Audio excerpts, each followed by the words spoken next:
Assalamualaikum warahmatullahi wabarakatuh.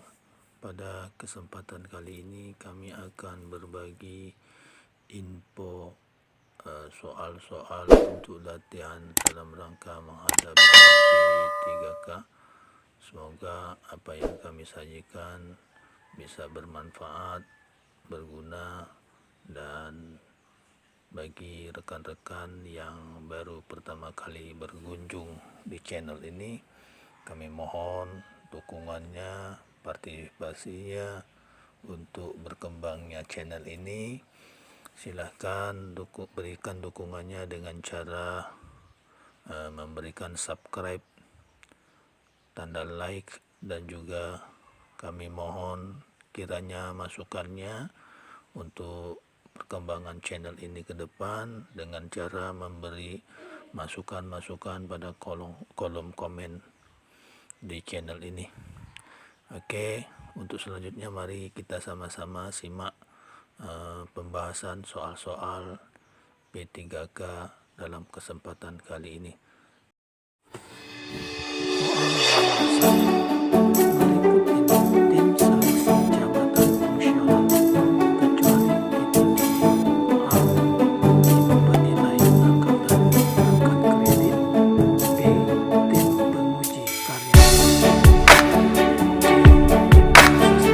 Kompetensi teknis, D. Tim kendali mutu dan kendali biaya.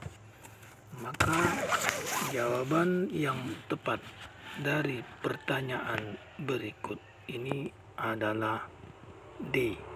Tim kendali mutu dan kendali biaya.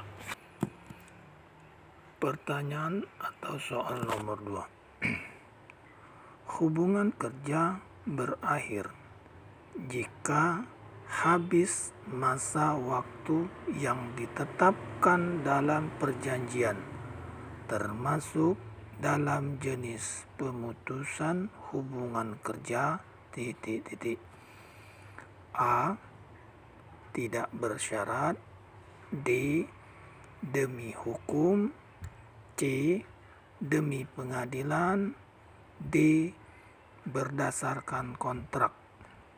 Maka jawaban yang tepat untuk pertanyaan nomor 2 adalah B. Demi hukum. Soal nomor 3. Sebutkan dasar-dasar manajemen. A.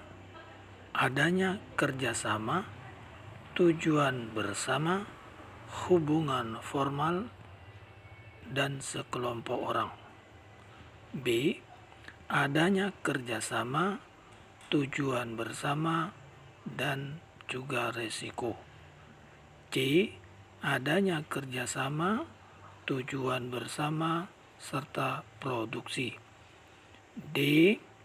Adanya kerjasama dengan tujuan bersama serta mutu. Maka jawaban yang tepat untuk pertanyaan nomor 3 ini adalah A. Adanya kerjasama, tujuan bersama, hubungan formal, dan juga sekelompok orang. Soal nomor 4. Pada hakikatnya, deskripsi jabatan merupakan A. Tugas manajer personalia, B. Suatu statement yang teratur dari berbagai tugas dan kewajiban suatu jabatan tertentu, C. Catatan tertulis harus dilaksanakan untuk suatu jabatan, D. Proses sosialisasi tugas pada jabatan tersebut. Maka jawaban yang tepat untuk pertanyaan nomor 4 adalah B. Suatu statement yang teratur dari berbagai tugas dan kewajiban suatu jabatan tertentu.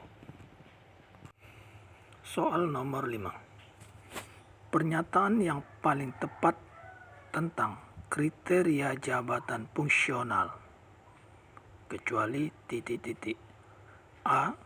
Mempunyai metodologi, teknis analisis, dan prosedur kerja yang didasarkan atas disiplin ilmu. B. Tidak dapat disusun dalam suatu jenjang jabatan. C. Pelaksanaan tugas bersifat mandiri. Atau D. Jabatan fungsional tersebut diperlukan dalam pelaksanaan tugas pokok dan fungsi organisasi. Maka jawaban yang tepat untuk pertanyaan nomor 5 adalah B. Tidak dapat disusun dalam suatu jenjang jabatan. Soal nomor 6. Penilaian kerja yang mengharuskan karyawan dan atasannya menetapkan tujuan berorganisasi dan melaksanakannya disebut pendekatan A. Manajemen by objectives, B. Manajemen by subjectives, C. Behavioral observation skills atau BOS, D. Varied comparison. Maka jawaban yang tepat untuk pertanyaan nomor 6 adalah B. Manajemen by subjectives. Soal nomor 7. Yang dimaksud pemutusan hubungan kerja atau PHK oleh pengadilan adalah PHK yang diputuskan oleh A. Hakim pengadilan negeri, B. Hakim pengadilan tata usaha, C. Lembaga bipartit, D. Hakim pengadilan hubungan industrial. Maka jawaban yang tepat untuk pertanyaan nomor 7 adalah D. Hakim pengadilan hubungan industrial. Soal nomor 8. Pendidikan berikut merupakan persyaratan umum jabatan fungsional, kecuali A. Pendidikan minimal sarjana atau diploma 4 atau S1 atau D4, B. Hasil kinerja minimal 2 tahun terakhir berkinerja sangat baik atau KSB, C. Telah mengikuti diklat penjenjangan sesuai dengan ketentuan, D. Hasil kerja minimal 3 tahun terakhir berkinerja baik atau KB. Untuk jawaban dari pertanyaan nomor 8 adalah B. Hasil kinerja minimal 2 tahun terakhir berkinerja sangat baik atau KSB. Soal nomor 9. Peran manajer sumber daya manusia pada awal perkembangan manajemen SDM pada umumnya bersifat A. Lintas departemen, B. Jamak, C. Lintas fungsi, D. Tunggal. Maka jawaban yang tepat untuk pertanyaan nomor 9 ini adalah D. Tunggal. Soal nomor 10.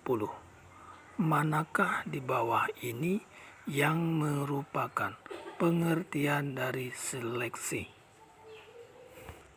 Jawaban yang tepat untuk pertanyaan nomor 10 adalah A. Proses menerima karyawan sebagai bagian dari tenaga kerja sesuai dengan jabatan yang mereka mau. B. Proses pencarian karyawan untuk menyeleksi calon tenaga kerja yang dianggap memenuhi kriteria yang sesuai dengan kriteria pekerjaan yang dilamar. C. Proses berlangsungnya ujian untuk menerima kenaikan pangkat sesuai dengan pendidikan yang dimiliki. Atau D. proses wawancara untuk mengetahui terjadinya sebuah kejadian. Dan untuk jawaban yang tepat dari pertanyaan nomor 10 adalah B. Proses pencarian karyawan untuk menyeleksi calon tenaga kerja yang dianggap memenuhi kriteria yang sesuai dengan karakter pekerjaan yang dilamar. Soal nomor 11. Berapakah nilai minimal asesmen kompetensi teknis yang disyaratkan dari model kompetensi teknis jabatan fungsional yang dituju? A. 70%, B. 80%, C. 90%, D. 100%. Dan jawaban yang tepat dari pertanyaan nomor 11 ini adalah B, yakni 80%. Soal nomor 12. Tes-tes yang termasuk dalam tes psikologis adalah A. Tes kecerdasan, tes kepribadian, dan tes minat. B. Tes kecerdasan, tes kepribadian, dan tes ketampanan. C. Tes kecerdasan, tes ketampanan, dan tes minat. D. Tes ketampanan, tes kepribadian, dan tes minat. Jawaban yang tepat untuk pertanyaan nomor 12 ini adalah A. Tes kecerdasan, tes kepribadian, dan tes minat. Soal nomor 13. Tindakan pegawai negeri sipil di luar jam kerja yang melanggar ketentuan, kewajiban, dan larangan dikategorikan sebagai A. Tanggung jawab pribadi, B. Bukan pelanggaran disiplin pegawai negeri, C. Pelanggaran disiplin pegawai negeri, atau D. Pelanggaran etika dan moral. Maka jawaban yang tepat untuk pertanyaan nomor 13 ini adalah C. Pelanggaran disiplin pegawai negeri. Pertanyaan nomor 14.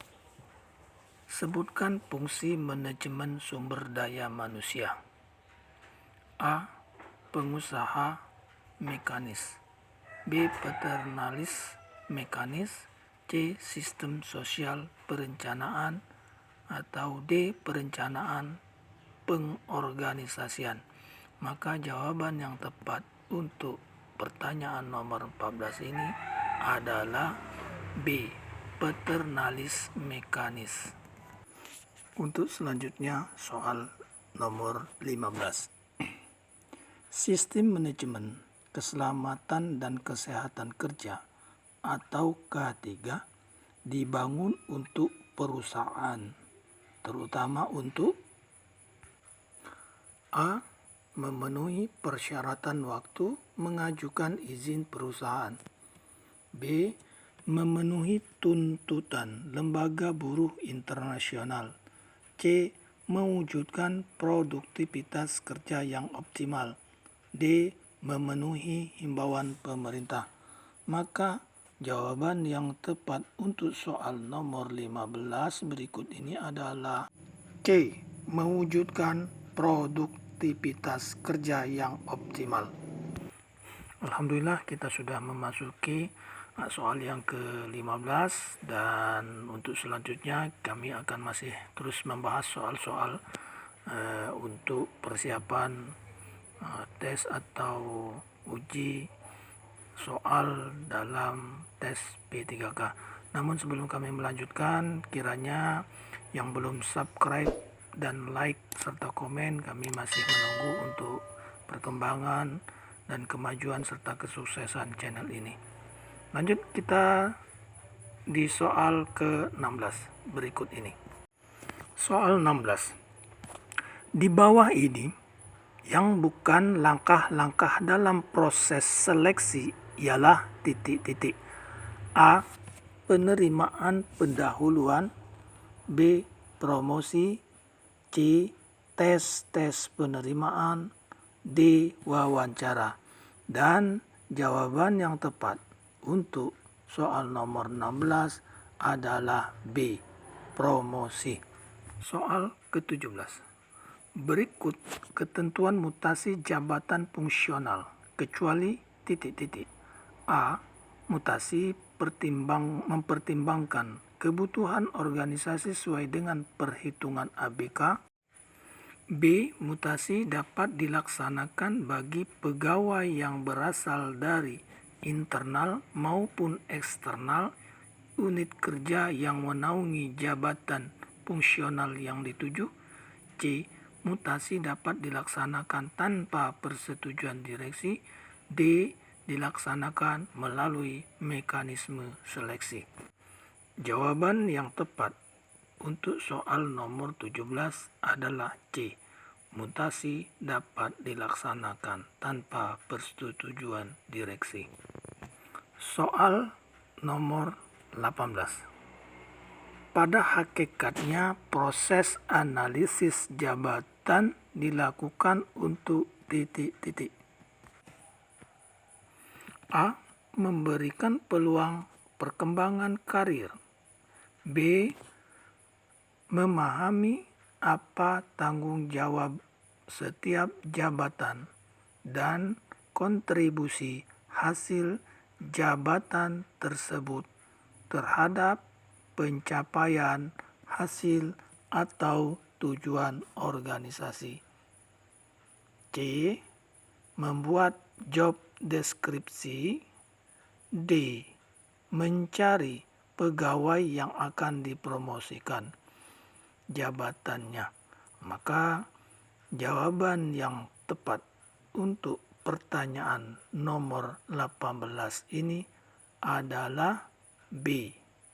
Memahami apa tanggung jawab setiap jabatan dan kontribusi hasil jabatan tersebut terhadap pencapaian hasil atau tujuan organisasi. Berikutnya soal nomor 19.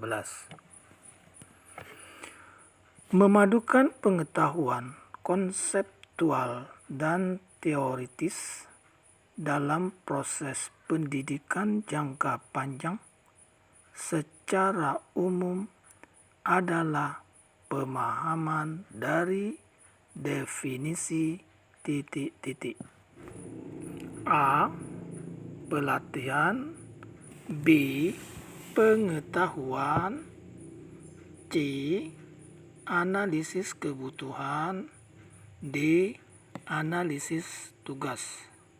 Maka jawaban yang tepat dari pertanyaan nomor 19 ini adalah B, yakni pengembangan. Kita lanjutkan pembahasan soal ini di nomor yang ke-20 berikut ini. Nama lain dari empirical validation adalah A. Criterion validation. B. Construct validation. C. Contents validation. Atau D. Condom validation. Maka jawaban yang tepat untuk soal nomor 20 ini adalah A. Nama lain dari empirical validation adalah A. Criterion validation. Berikutnya kita bahas soal di urutan nomor yang ke-21. Berikut merupakan alur penyusunan program BPP kecuali A. Proses penyusunan programa BPP dimulai dengan pemberitahuan dari BPP pada desa atau kelompok melalui pengurus tentang rencana pengembalian data untuk penyusunan program. B. Desa atau kelompok tani menyampaikan PRA. C. Data yang terkumpul diolah di BIPP. D. Hasil olahan disampaikan ke kabupaten. Maka jawaban yang tepat untuk soal nomor 21 ini adalah A. Proses penyusunan program BPP dimulai dengan pemberitahuan dari BPP pada desa atau kelompok melalui pengurus tentang rencana pengembalian data untuk penyusunan program. Berikutnya, kita akan berlanjut membahas soal di nomor 22. Berikut merupakan pelaksanaan PRA di desa, kecuali titik-titik. A. Disusun 1 tahun sekali. B. Melibatkan kelompok tani, dusun, dan lembaga ekonomi. C. Dipandu tim petani pemandu. D. Hanya mencakup sumber daya manusia. Jawaban yang tepat untuk nomor 22 ini ialah A. Disusun 1 tahun sekali. Selanjutnya kita bahas soal yang nomor 23. Berikut merupakan fungsi subsistem penyuluh pertanian, kecuali A. Memfasilitasi proses pembelajaran petani. B. Menganalisis umpan balik dari petani. C. Mendorong dan memprakarsai kerjasama petani dan nelayan. D. Mengembangkan organisasi petani menjadi organisasi sosial ekonomi yang tangguh. Maka jawaban dari soal nomor 23 ini adalah D.